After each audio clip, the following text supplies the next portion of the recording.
ये है बाबा करारी चटपटी फुल्कियों वाला। ये बाबा कभी तो शोबिस की दुनिया का नामवर ड्रामा आर्टिस्ट है और हिदायतकार, और कभी बॉक्सर तो कभी क्रिकेटर। इस बाबे फुल्कियों वाली की शख्सियत में बज़ाहिर तो समुंदर जैसा सकून झलक रहा है, लेकिन अगर इस शख्सियत के माजी के झरोकों में झांकें तो ग्लैमरस से भरपूर अनगिनत कहानियों की गूंज सुनाई देती है। अछूती कहानी सुनने का मजा भी इनकी ही जुबानी आएगा। बॉक्सिंग की 4 राउंड भी नहीं करने दिए उसको, 6 लड़के आउट हो गए और मुझे बैटिंग में भेज रहे हो। एक आर्टिस्ट के जरा सीम शुरू से ही थे, किले पर जाकर मलंगों के पास बैठ जाता था। वो मलंग क्या करते हैं, मुझे रमजान शहजाद ने मुतारिफ कराया एज ए डायरेक्टर। वो मैं स्क्रिप्ट देता था, हम स्क्रिप्ट पढ़ते थे, उसमें से प्रॉप्स निकालते थे, उसमें से म्यूजिक निकालते थे, सिचुएशन निकालते थे। जी नाज़रीन, मैं हूं मोहम्मद नदीम कैसर SG न्यूज़ से, और इस वक्त हम मौजूद हैं मुल्तान के मशहूर इलाके आम खास बाग में। और इस वक्त हम यहां पर जिस शख्सियत से मुलाकात करवाने जा रहे हैं, ये हैं बाबा हाजी दही बल्ले करारी चटपटी फुल्कियों वाले। और इस बाबा फुल्कियों वाले की शख्सियत में अगर हम झांकें तो कभी तो ये बॉक्सर हैं, और कभी क्रिकेटर, और कभी ग्लैमरस की दुनिया में शोबिस का एक अदाकार, और कभी हिदायतकार। आइए हम बाबा हाजी आबिद सिद्दीकी की कहानी उन्हीं की ज़ुबानी सुनते हैं। वक्त गुजरता गया, साथ साथ रंग बदलते गए, उम्र के साथ साथ चलते रहे। सन 1986 में जब ग्रेजुएशन किया था, उस दौर में खेलते रहे क्रिकेट, लेकिन सिविल में बॉक्सिंग खेलते रहे। बॉक्सिंग में अच्छा खेले, डिस्ट्रिक्ट लेवल पे गए हैं, उसके बाद लाहौर तक खेला है। किसी महकमे को भी रिप्रेजेंट किया? नहीं, किसी महकमे ने रिप्रेजेंट नहीं किया। गरीब आदमी थे, किसी ने कोई मुंह नहीं लगाया हमें इस काम के अंदर। फिर गुर्बत देखते हुए पढ़ाई छोड़ी, काम शाम छोटा मोटा किया, वक्त को थोड़ा सा स्टैंड दिया, घर वालों को थोड़ा सा सहारा बने। फिर वहाँ से निकले, दोबारा स्ट्रगल शुरू की। उसके बाद क्रिकेट शुरू की है, क्रिकेट अच्छी खेली, हार्ड बॉल से खेलते रहे। अच्छी तरह याद है कि जब बड़ी टीमें आती थी, वेस्ट इंडीज़ वगैरह, ऑस्ट्रेलिया वगैरह, जब मुश्किल है हमें नेट के लिए जब जाते थे तो बड़े खिलाड़ियों को गेंदे करने के लिए हमें बुला लिया करते थे। ज़ाहिर बैटिंग तो नहीं मिलती थी हमें, मैं गूगली बॉलर था उस दौर में। जब नया नया मुश्ताक, किस सन की बात? यही 87-86 की बात है, यही उसी के वक्त की बातें हैं, ज़्यादा नहीं है, क्योंकि 80 की दिहाई चल रही थी। उस दौर में हम नए नए थे, अंडर 19 के चक्कर में थे। चांस नहीं मिल सका, हमारे पास सोर्सेज नहीं थे, ना हमारे पास कोई इतना ज़्यादा सिफारिशें थी, गरीब आदमी थे। क्योंकि वालिद साहब ये खोंचा लगाया करते थे इसका, लेकिन मैं स्ट्रगल करता था और करता रहा, और स्ट्रगल में ही बस अपने आप को देखा है। वो उसके बाद वहाँ से क्रिकेट भी छोड़नी पड़ गई, जॉब लग गई। जॉब भी सियासी वर्कर भी थे, जनरल सेक्रेटरी भी था बलायसन कॉलेज में, अच्छी भली स्पीच भी कर लिया करते थे। तो हक बनता था हमारा। जब पीपल्स पार्टी का दौर आया सन 1988 में, टेली कम्युनिकेशन के मिनिस्टर थे, अल्लाह जन्नत नसीब करे, मखदूम अमीन फ़हीम साहब। सबकी मिलते कि घर सबके पास गए हैं, सबको बताया कि हाँ यार कि अब हमारे जॉब का सिस्टम बने। जॉब वो हमने मिल गई। फिर जी कुछ पैसे देकर हस्ब रवायत, जो पाकिस्तान की रूटीन है, पैसे देकर अब्बा जी ने। और ये नहीं कि वो एलिजिबल नहीं थे, हम काबिल नहीं थे। मैं जिस जगह भी इंटरव्यू देने जाता था, वहाँ पर तकरीबन टॉप 5 के अंदर, टॉप 3 के अंदर या टॉप 10 के अंदर मेरा नाम होता था। शॉर्ट एंड भी सीखी, स्टैंड भी बने। जब नौकरी का टाइम आता तो वहाँ पर ऐसे लोग खड़े हो जाते थे जिनका पता ही नहीं होता था कि इन्होंने नौकरी लगनी भी नहीं लगनी। पैसे दिए उनको, उन्होंने टेली कम्युनिकेशन में एज ए TO की जॉब लगा दी। हुकूमतें पलटी हुई हैं तो नवाज शरीफ साहब की हुकूमत आ गई। अब हमें ये पता था कि हम बेनज़ीर दौर के लगे हुए हैं, वो हमें टर्मिनेट कर देंगे तो जाहिर बात है आगे जाकर हमें मसला बन जाएगा। हम गरीब आदमी, हमें नौकरी कहाँ मिलेगी। हम डर के मारे फिर किसी और तरफ गए तो वहाँ आर्मी की सिलेक्शन हो रही थी, पाकिस्तान आर्मी की सिलेक्शन हो रही थी। हम वहाँ पर आर्मी की सिलेक्शन में गए तो कमीशन के लिए ट्राई किया, तो कमीशन में हमारे सिर्फ 3 या 4 दिन का फ़र्क पड़ा, ओवर एज हो गए। सारे कोर्सेज क्लियर, हर शय क्लियर, फिटनेस क्लियर, स्पोर्ट्स का बड़ा एज था मेरे पास, वो भी क्लियर। हर अफसर ने एज ए बॉक्सर सब कुछ मेरे पास था, तो उन्होंने मुझे हाथों हाथ ले लिया। लेकिन जब वो कमीशन के लिए मैंने पूछा, मुझे कमीशन के लिए जा रहा हूँ, कहता नहीं जी कमीशन के लिए नहीं जा रहे, आप एज ए सोल्जर जा रहे हैं। पता था नहीं इतना ज़्यादा, बस वो ये टेंशन होती थी कि यार मैं यहाँ टेलीफोन ऑपरेटर बना रहा हूँ, ज़्यादा क्या करूँगा, तो निकाल के बैठ जाऊँगा, फिर मैं खिलाड़ी भी ख़त्म हो जाऊँगा। बस फिर इस तरीके से मैंने वो छोड़ कर आर्मी की ना सर्विस ज्वाइन कर लिया। हालांकि उससे 2 दिन पहले मैं रेडियो पाकिस्तान मुल्तान में एक एडिशन देकर आया था।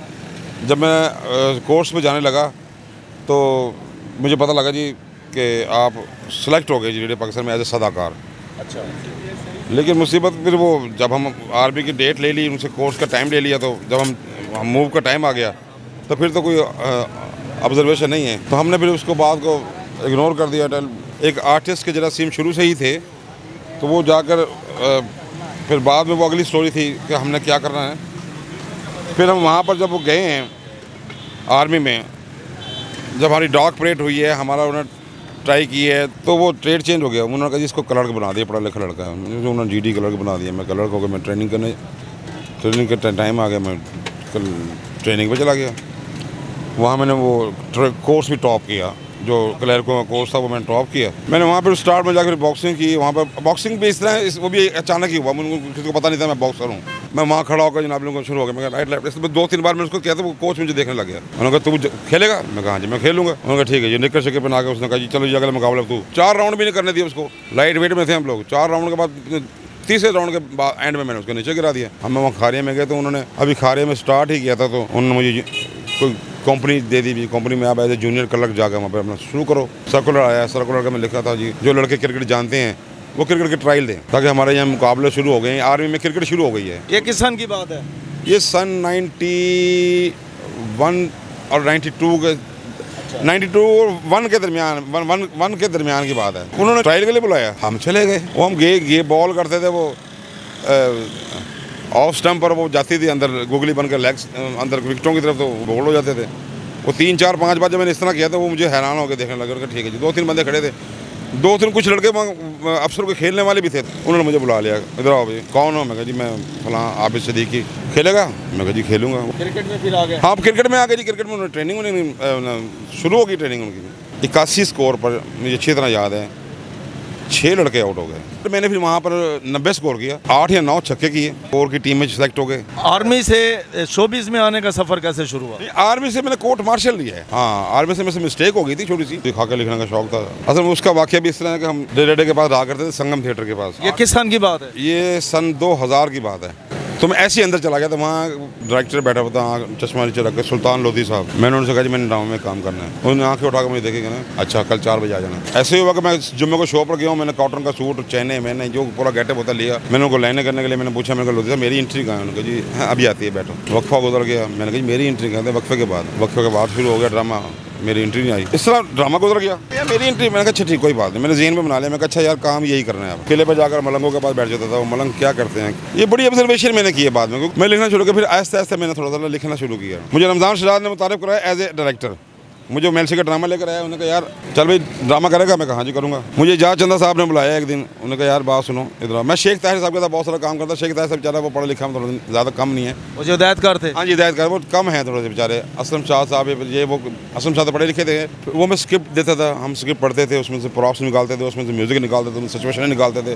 वो सब कुछ निकाल कर उसको एक साइड पर लिस्ट बना लिया करते थे, बकायदा प्रॉपर वर्क करते थे। आज एक टाइम ऐसा है कि आर्ट्स काउंसिल में मैं नासिर चनोटी था, इरम ताहिर को बुलाया था। मैं लाहौर से हीर रांझा ड्रामा कर रहे थे। तो मजे की बात है कि मैं वहाँ पर एज ए असिस्टेंट डायरेक्टर था। तो फिर उसके अंदर एक रोल शॉर्ट हो गया कैदू का। एक्टर नहीं था वो, मैंने कैदू का रोल भी किया। तो 3-4 ख्वाहिशें वहाँ पूरी वैसे मेरा फिर हौसला बढ़ना शुरू हो गया। ये रजिस्टर मुझे किया था हाजी अलबेला साहब ने और सोहेल अहमद साहब ने। उनका चल फिर खड़ा हुआ, मैं अभी खड़ा होकर मैंने एंट्रियाँ करानी शुरू कर दी। पूरे हफ्ते एक दिन भी मोमिन अख्तर साहब को ऊपर होता था अपना मेकअप रूम। हालांकि वो हार्ट पेशेंट हैं, कैंसर के मरीज थे। मैं उसको एक बार भी उनको बुलाने के लिए नहीं गया हूँ। और आयमा खान फर्स्ट टाइम मेरे पास आई है, चांदनी मलक उनको भी काफ़ी समझाते रहे। अब आपकी ज़िंदगी में एक आखिरी टर्न है जो इस रूप में हम अब आपको देख रहे हैं। जब किसी पर सुई अड़ी है तो फिर निकाह किया है और माशाल्लाह 3 बच्चे हैं उनसे, और वो तहज्जुद गुजार औरत है। अब घरेलू है। जो दूसरी मेरी बड़ी बेगम है उसके भी 3 बच्चे हैं माशाल्लाह। उनकी कभी आज तक लड़ाई नहीं है और अल्लाह का शुक्र है, मालिक का बहुत करम है। मालिक ने बड़ी इसमें इज़्ज़त दी है। गाहक आने से पहले सलाम करता है, फिर वो चीज़ मांगता है अपनी, फिर वो बड़ी इज़्ज़त एहतराम से जाता है। कोई ऐसी बात नहीं। जी नाजरीन, ये थे हाजी बाबा फुल्कियों वाले। आपको इनकी कहानी कैसी लगी? इनकी ज़िंदगी में जो ग्लैमरस का भी एक रंग है, कभी क्रिकेटर, कभी बॉक्सर, और कभी अदाकार और कभी हदायतकार, और आजकल इनका बिजनेस है और इनका सिलसिला रोज़गार है। हाजी बाबा फुल्कियों वाला। आपको इनकी कहानी कैसे लगी? हमें फीडबैक ज़रूर दीजिएगा।